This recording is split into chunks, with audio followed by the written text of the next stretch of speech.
Welcome to Recordkeeping Requirements and Steps for New Organizations, Lesson 3. This lesson will discuss the application procedures for new centers wishing to participate on the CACFP. The information can be found in Chapter 10 of the manual. The first step is to have at least one person from your organization complete all applicable modules of the CACFP Steps to Success workshop. The required modules for your type of organization are listed on page 3 of the training flyer included in the application packet. The person designated as the authorized CACFP representative and the owner, if the organization is for-profit, must complete the training. Since you are completing this module, you have successfully started this process. In order to receive a certificate of completion, participants must achieve a score of 80% or higher on the quiz at the end of each module. Next, train all key staff members who will have CACFP responsibilities. The topics required for each staff position are on page 4 of the training flyer. Staff at each site must be adequately trained to carry out their specific CACFP duties. All CACFP training must be documented.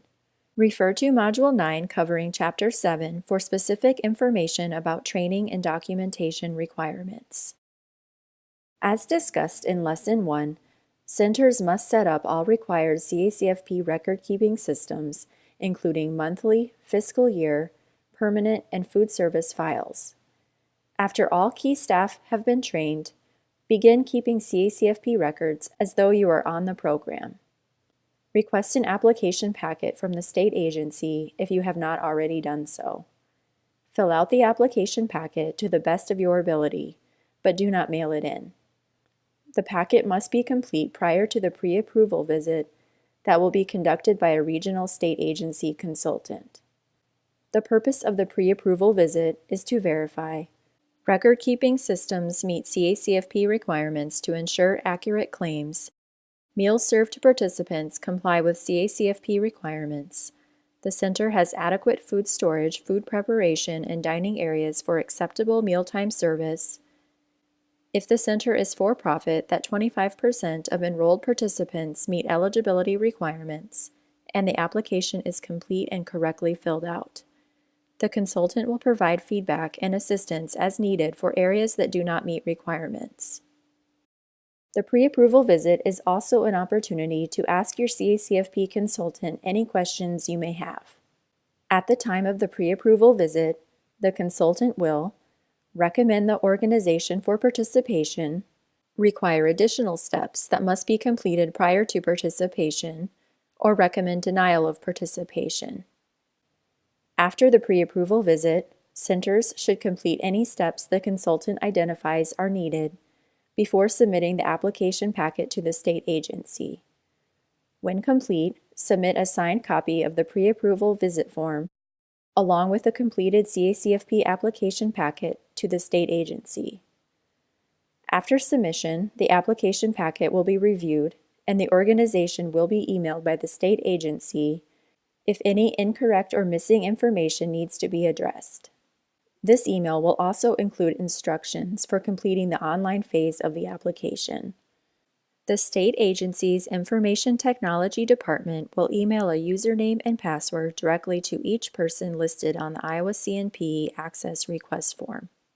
Once these have been obtained, the online application may be completed.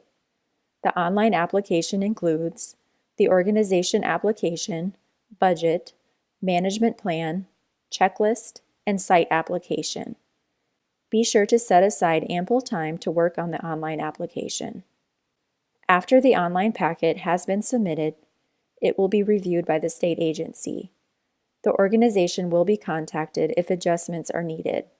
It usually requires a few back and forth exchanges with the state agency before an application can be approved.